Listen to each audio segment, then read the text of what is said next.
Autolite and its 60,000 dealers and service stations everywhere present Suspense.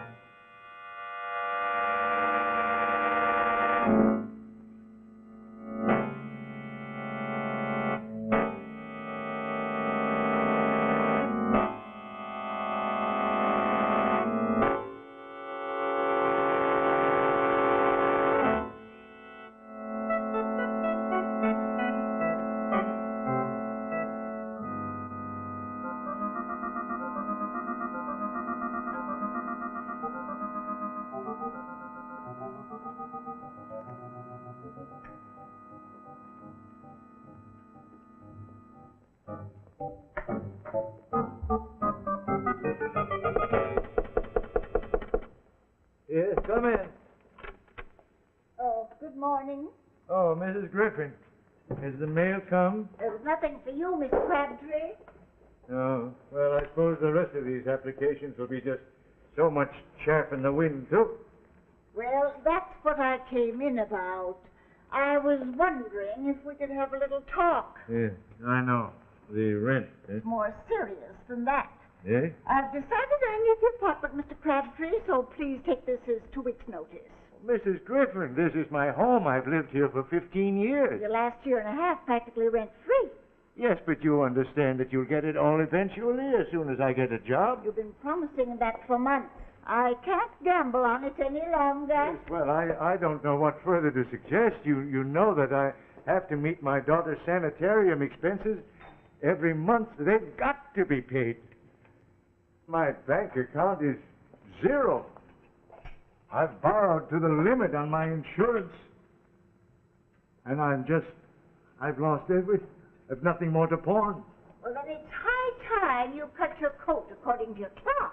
I do. I deny myself everything. I walk everywhere. I don't even smoke anymore. Oh, trivial expenses, Mr. Crabtree. There's one major item you could cut down on.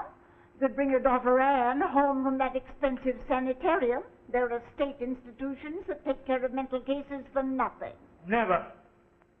I'll never send her to one of those places. She would die. I know she would. The doctor told me that only expert care and understanding treatment would pull her through. Well, you can't pay for those things any longer with your rent money. I don't want to behave like a dragon. We'll make it 4 weeks' notice if that will help, Annie. But in 2 weeks I shall have to show the apartment to prospective tenants.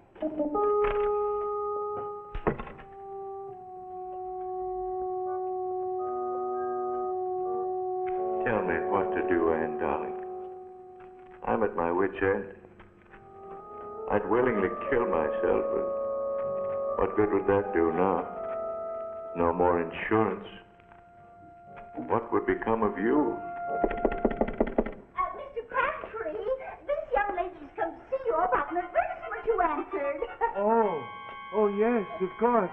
Well, come in, Miss... My name is unimportant. Oh. I'm merely a spokesman in this matter. And it's highly confidential. Oh, would you mind... Oh, well, I was just going. Yes, come in. Now, Mr. Crabtree, about your application. Oh, which one? You see, I've answered so many. This. Oh? Man wanted for hard work at moderate pay. Sober, honest, industrious. Former accountant, aged 55 to 60. Write details, send references, box 111, general delivery, New York.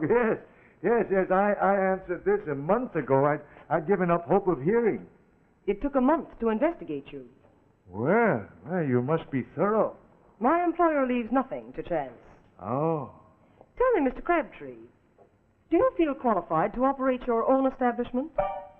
My own establishment? Well, I don't want to misrepresent my previous experience. You see, I've always been in a position of employee. For the last 20 years, I've been... Yes.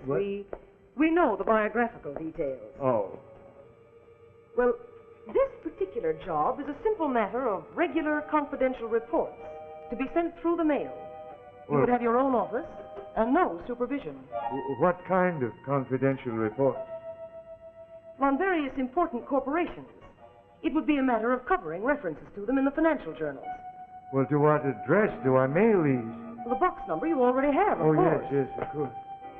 Your hours would be 9 to 5, 6 days a week, with an hour off for lunch. Oh. Oh, might I ask about my salary? I'm empowered to offer you $100 a week. Oh. Do you mind if I sit down? Now, this is the address of the office. Eh? Room 1202, 581, East Yes. 42nd Street. One of these keys is for the door, one for the desk, and the other for a filing cabinet. You will report tomorrow at 9 a.m. sharp. Mr. Crabtree, am I to gather from your attitude that you're dissatisfied with this offer? Oh, no. No, I accept with profound gratitude. We thought you would. Any questions? Well, yes. Who is my employer? It's necessary for him to remain anonymous, even to you. Moreover, the nature of your work is not to be discussed with anyone whatsoever. Oh, well, I understand. I mean, you may tell him, please, that I'll follow his instructions to the letter. Good. Yes. Now, as to your salary, it will reach you the end of every week through the mail, in cash. Yes. Goodbye, Hi. and good luck, Mr. Crabtree.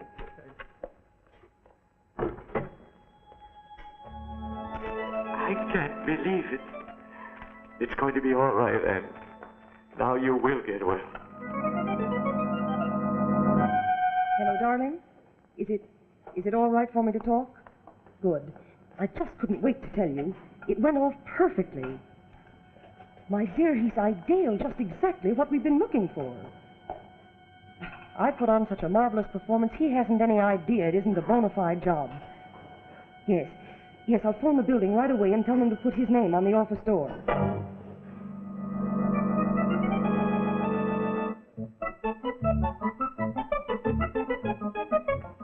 Well, managing director. I never thought I'd live to see that. Oh, my. Not exactly palatial. However, as Shakespeare said, a poor thing, but mine own.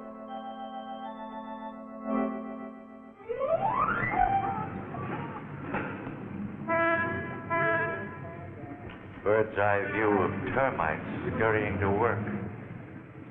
Yeah, this makes me dizzy. Besides, it's very cold.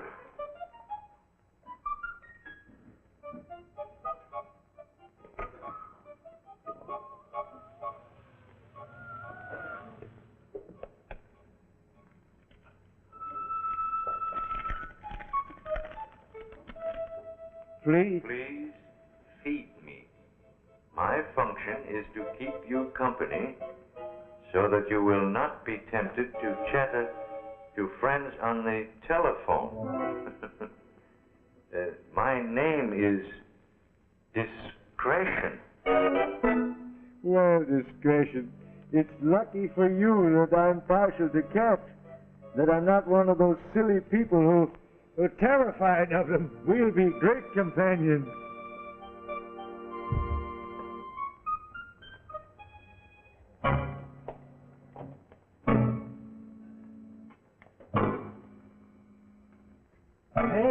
Nailed to the floor.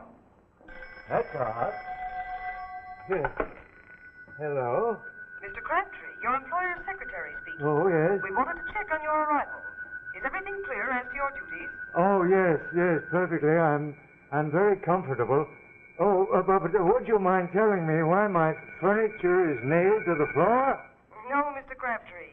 That is one thing I cannot tell you. Oh, well, we put our foot into it that time, Kitty. Well, Discretion, I suppose you don't realize that this is a red-letter day in history. January the 10th, Chester Crabtree, accountant. He opens his own office for a very mysterious Mr. X.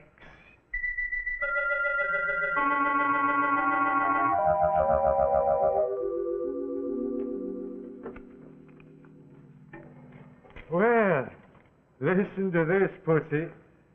Some optimistic person wants me to contribute to a fund for the revival of the 18th Amendment. Yes, come in. Mr. Crabtree, I give you one guess as to who I am. Oh, could you be my employer, sir? I always think of you as Mr. X. You may continue to call me that. Oh, thank you. Well, I'm very proud to make your acquaintance, sir, at long last. Won't you take my chair, sir? I'm afraid it's the only one. And it's not through an oversight, Mr. Crabtree, that it is the only one. Oh. It's malice aforethought. A small detail in an elaborate plan, but I'll explain all that in its turn. Yes. I find it very stuffy in here. Oh. Open the window, will you? Yes, sir. From the bottom. And wide. That's better. I think we should always fill our lungs with fresh air when we can, Mr. Crabtree. They can so easily cease to function. Yes, sir. Well, Mr. Crabtree, I believe in coming to the point without preamble. You are content with your job and your salary? Oh, yes, sir.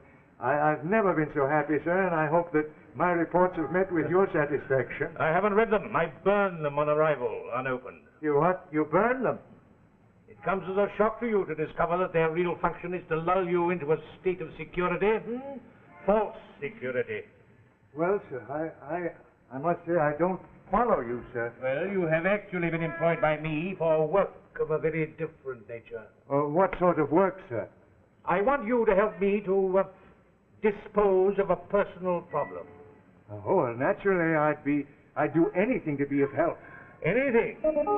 Then tell me, Mr. Crabtree, how would you go about killing a man? I, sir? Yes, that's why I've hired you. To carry out a very ingenious murder.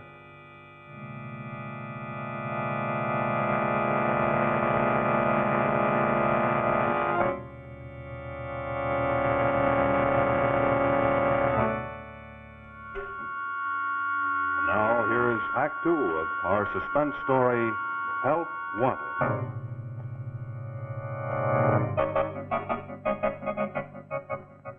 I gather from your stony silence, Mr. Crabtree, that the idea of taking life is repugnant to you. Well, sir, I am an accountant, not an assassin. I've never even dimly contemplated such an action. I envy you the serenity of your existence. Unfortunately, I have never contemplated anything else for 5 unhappy years. Well, who is this man that you want eliminated? A common blackmailer who's setting too high a value upon his silence for the moment. He is my wife's first husband. When we married, she thought him dead.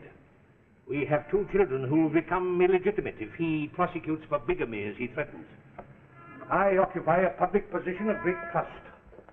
Such a scandal would ruin us. It must not be allowed to happen. But, sir, if you have decided to destroy this man, why do you insist try to get me to do it? Why don't you do it yourself? I am totally incapable of committing any act of violence. Why, if a fly should land in the palm of that hand, I lack the force to crush the life out of it. Yes, but why not hire someone outside the social boundaries, someone who would do anything for money, a gangster? And exchange one blackmailer for another? No, Mr. Crabtree, I have decided it has to be you. Me? But I never. Calmly, my dear fellow. And before you make a hasty decision, consider the consequences of a refusal to you. When you leave this office this evening, you would leave it permanently. But with a secret, Mr. X. A secret that might be of interest to the police. Oh, forgive me, my dear fellow. Forgive me, but I was visualizing the scene when you go to the authorities with this story of the fantastic demands made upon you by an employer who does not exist. Yes, sir, but this office, all the subscriptions to the magazines, you paid for everything. Through the mail, by cash, in your name. But then you inserted the advertisement in the newspaper. Anonymously. Of course, it would not be impossible for you to discover my real identity. but it would only lead you to an institution for the mentally deranged. Hallucinations, my dear fellow. But the lady who engaged me in your behalf was no hallucination. Quite correct, Mr. Crabtree. She was not. That was my wife. Disguised, of course. And I do not think even your landlady would recognize her again. Well, I still don't understand Oh. why you want to pick on me. Then I will explain. My advertisement was intended to attract the man to whom a steady salary might mean a matter of life and death. I examined numerous replies. You seem to me to be the ideal candidate, for to you, a steady salary is a matter of life and death. Well, if not to you, at least to your daughter. What good would I be to my daughter if I went to the chair for murder? You underestimate my ingenuity. My plan is foolproof. For example, this cramped office was found after a weary search as perfect for our purpose. The exact spot in which this desk is placed was carefully selected. It has even been nailed to the floor to make it impossible to move it. Now observe. When you are seated at this desk, a visitor is confined to the space you occupy now at that window. Within the hour, the man we have been discussing will come through that door. He will stand there with his back to the open window, as now. He will ask you for an envelope containing a contribution. You will hand him that. Being a methodical man, he will place it in the inner pocket of his jacket. Every time I've paid him for the last 5 years, he has never failed to do exactly that. At the psychological moment, when his hand is in his pocket, you will rise swiftly. One good thrust and he'll be through that window to his death. No! No! A second or two later, you will close the window and quietly resume your work. Yes, but someone will find him. Yes. The police. Yes, they will find an unfortunate individual who has jumped from the roof above you. They will know it's not a suicide because the envelope you gave him will contain a note, not the money he anticipated. The note will explain the reasons for his sad demise and offer a pathetic apology for the inconvenience he has caused.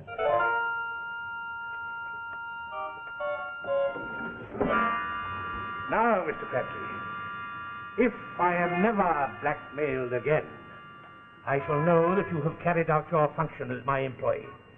You will become one of my confidential supporters, and you will retire at the age of 65 with a generous pension for life.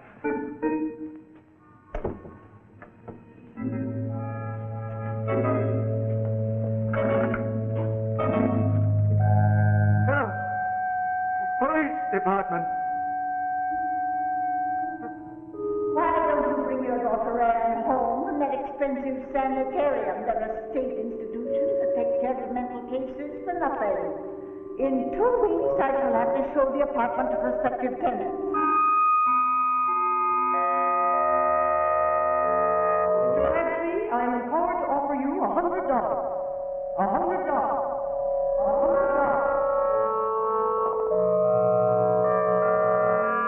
Before making a hasty decision, consider the consequences of a refusal to you. When you leave this office this evening, you will leave it permanently. But you could become one of my confidential supporters and retire at the age of 65 with a generous pension for life. For life. For life. Come in. Mr. Crabtree, Yes. I am hoping, sir, to obtain a contribution from you. Sir, it is my... I know. I know. I have it here. Thank you. That's most satisfactory. Do you mind if I open it? Oh, no, you're not. Cat. You're... Keep him away from me. Cats terrify me. Please don't let him come near me. Please keep him away from me.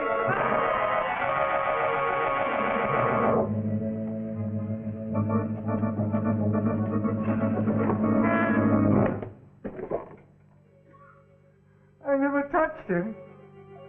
I didn't have to do it after all. You saved me. I've got to get out of here.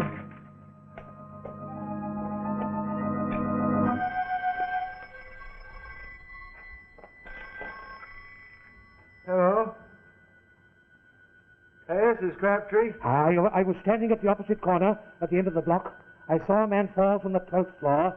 Congratulations, my dear fellow. Yes, but I didn't do it. It was an accident. He fell by accident. You did give him that letter. Yes, I did. But I didn't touch him.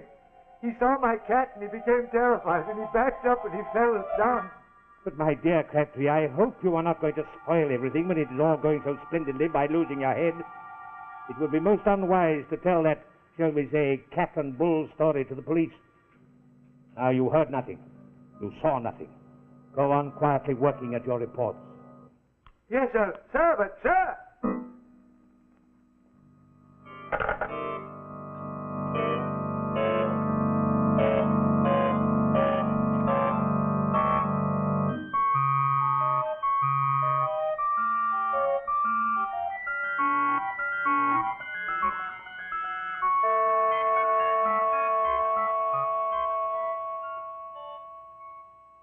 Well, this is the last one.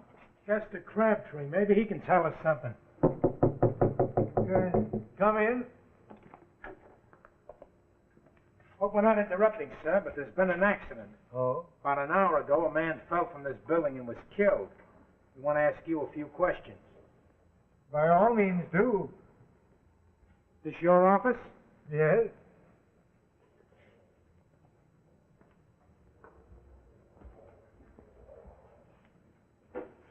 Been in it all morning? Yes?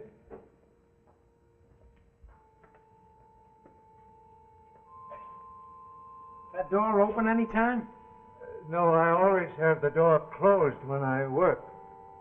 Then you wouldn't be in a position to see anyone going up the stairs across the hall.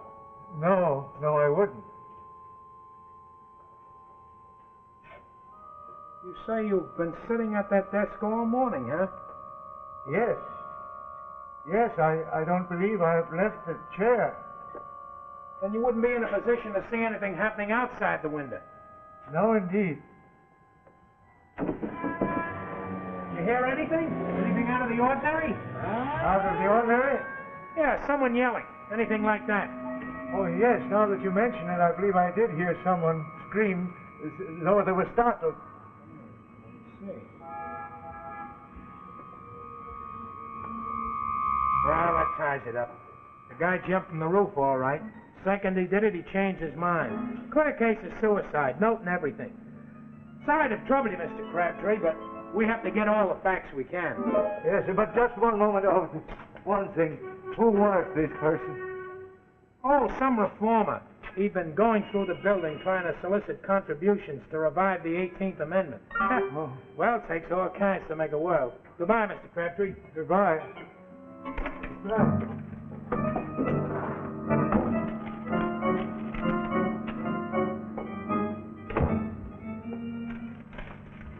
Mr. Crabtree, Yes?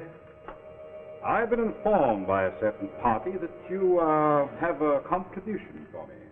Oh. No. No, I gave it to the... No, sir. I have nothing for you. And I suggest that you go to the man you are now blackmailing and tell him that his perfect plan for murdering you has gone astray, sir.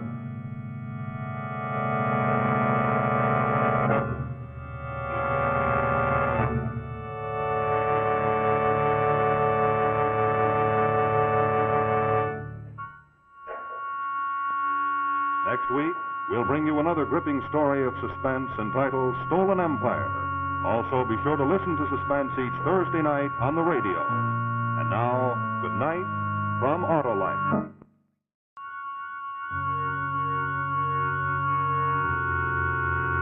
And now, Autolite and its 60,000 dealers and service stations everywhere present Suspense.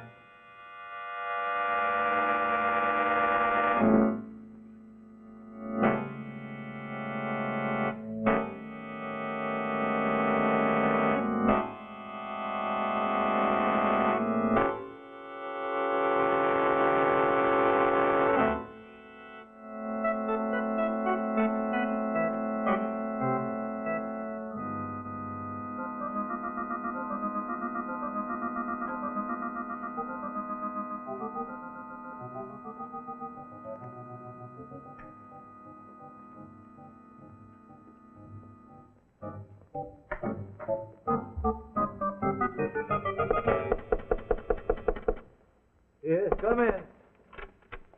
Oh, good morning. Oh, Mrs. Griffin, has the mail come? There's nothing for you, Mr. Crabtree. Oh, well, I suppose the rest of these applications will be just so much chaff in the wind, too. Well, that's what I came in about. I was wondering if we could have a little talk. Yeah, I know. The rent, eh? It's more serious than that. Eh? I've decided I need the apartment, Mr. Crabtree, so please take this as 2 weeks' notice. Mrs. Griffin, this is my home. I've lived here for 15 years. The last year and a half practically rent-free. Yes, but you understand that you'll get it all eventually as soon as I get a job. You've been promising that for months. I can't gamble on it any longer. Yes, well, I don't know what further to suggest. You know that I have to meet my daughter's sanitarium expenses every month. They've got to be paid. My bank account is zero. I've borrowed to the limit on my insurance. And I've lost everything. I've nothing more to pawn. Well, then it's high time you cut your coat according to your cloth. I do. I deny myself everything. I walk everywhere. I don't even smoke anymore. Oh, trivial expenses, Mr. Crabtree. There's one major item you could cut down on. You could bring your daughter Anne home from that expensive sanitarium.